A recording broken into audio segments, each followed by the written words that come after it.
This is a tap for the EIPA work samples. This is the English Educational Interpreting Classroom Practice DVD at the secondary level, disc 4. I'm watching Mr. Peterson, and this is my tap for that. The volume is very, very low.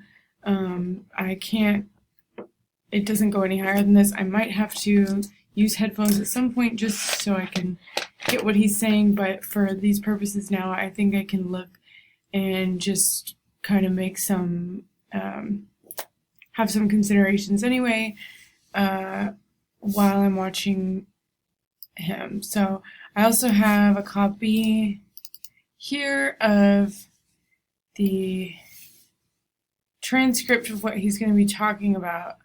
So I think I can do it with low volume. That's the moral of the story.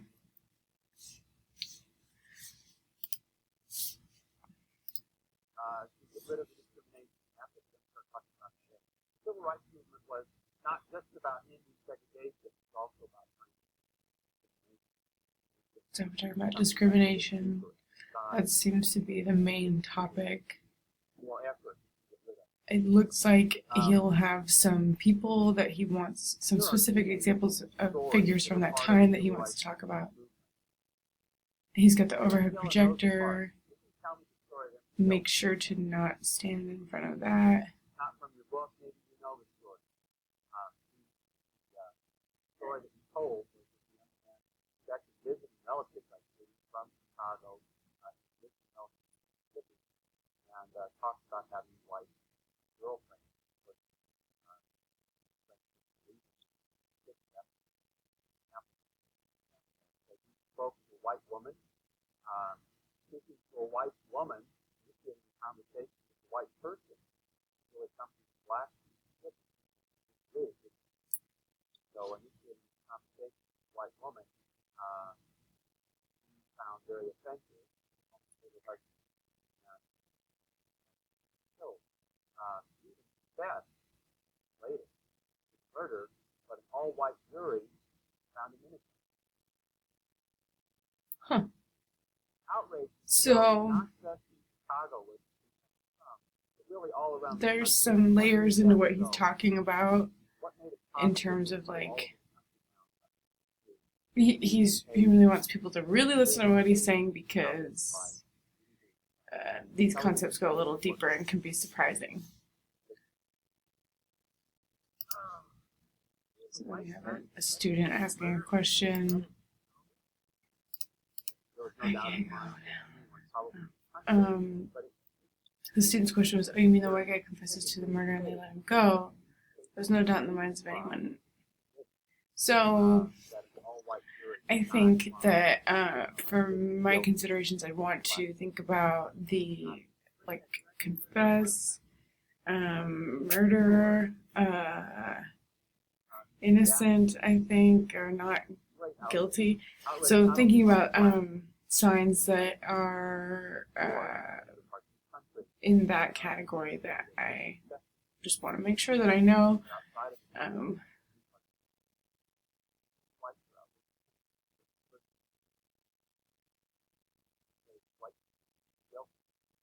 Oh, it's a shame. Tell me the story of Rosa Parks. The background. So this he's talking about before he started talking about Rosa Parks. Now he's talking about her, but I'm just thinking about role shifting for the black man and the white man in the previous story that he was talking about, and one was found guilty, one was found innocent, and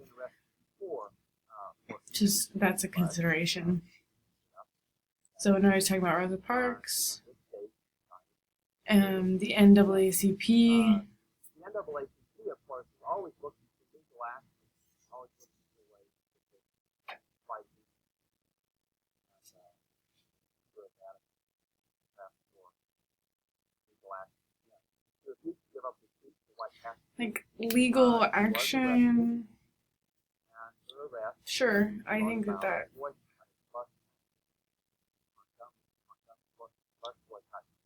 work. how successful was that bus boycott? So NAACP. How long did it last? This is with the understanding of people know what it is. He doesn't. Most black establish what each letter stands for, so these kids already know. Plus, that's how they got around. For a lot of them, it was their own. So the teacher has some stuff that he kind of drops, like stories with sort of morals, and then he kind of wants to get out of the students what he wants to have a dialogue with the students.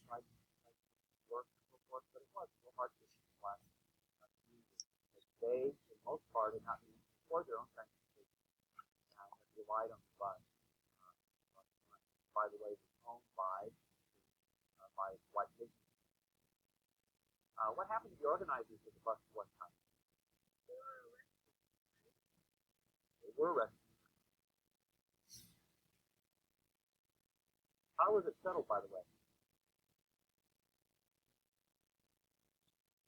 Settled in the bus company finally gave in and said, you're going to let them sit wherever you want. The bus line had lost so much money. Thinking about the word settled. Before the Supreme Court ruled. And in this context, like, basically how did this situation finish? How did it end? But settled in a way that's implies some kind of satisfaction for someone.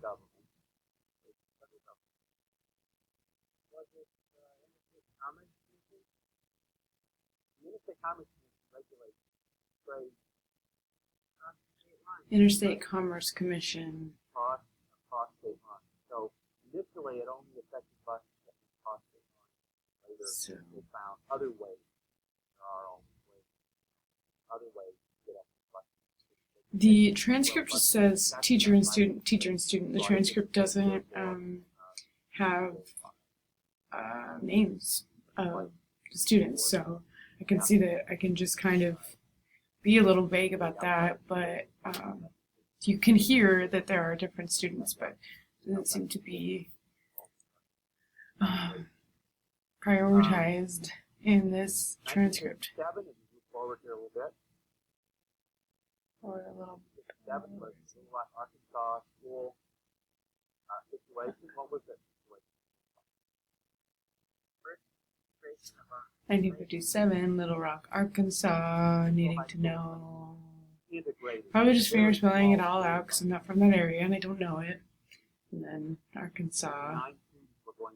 So here's what happened. Central High School, probably finger spell that because it's the name of something.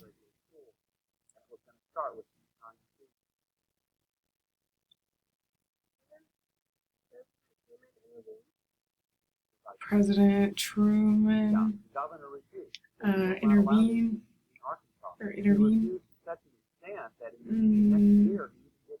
Maybe that's the option. Get involved. Join. I think. There's the interpreter. Eisenhower was in a difficult situation. Eisenhower really didn't believe. Eisenhower. To accept integration. But on the other hand, of course, he said they had to integrate, and that was the law. He was the president. It was the president's job to do what? Enforce the law. So he really felt enforce the law? Enforce. The general that he was, he decided that he had to do it. I think so.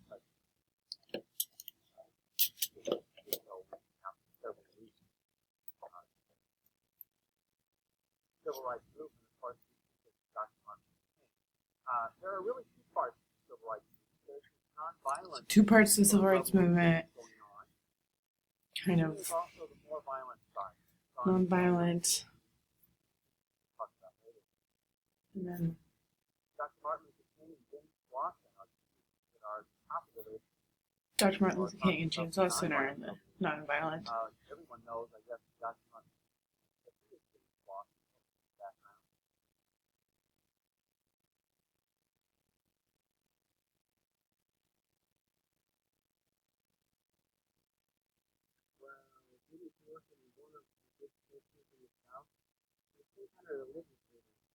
I'm not exactly sure what else he did.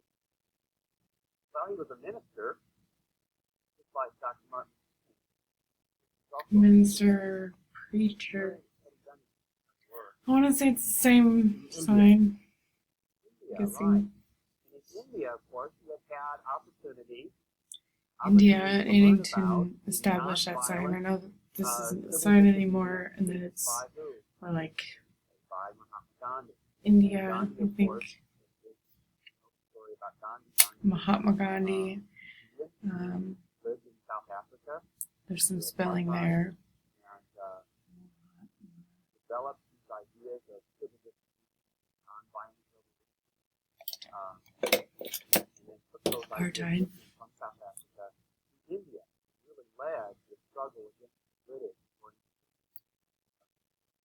against losses. Took those ideas and used about back home, the bus boycott, marches, and so forth that were going on. Decided to bring that nonviolent civil disobedience message back to the country to help the struggle. So it comes back.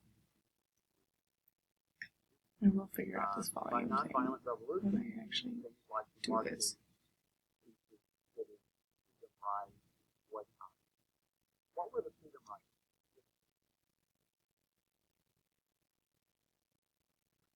Freedom Riders. So that's where I'm kind of saying someone's name because he did.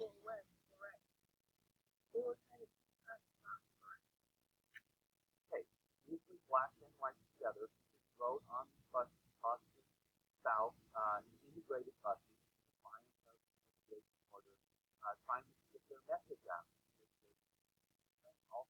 I think segregation or segregation. Their message is Segregation. nonviolent. And like establish that However, as segregation and discrimination. Just waking my brain up. Is that like the Black Panther movement? That was later.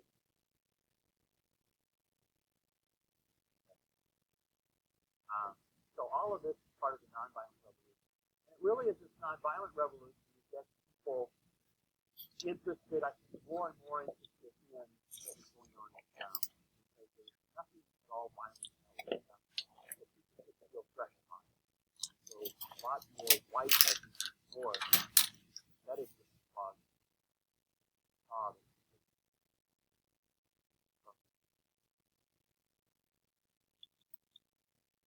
The book talks about the causes of the civil rights movement.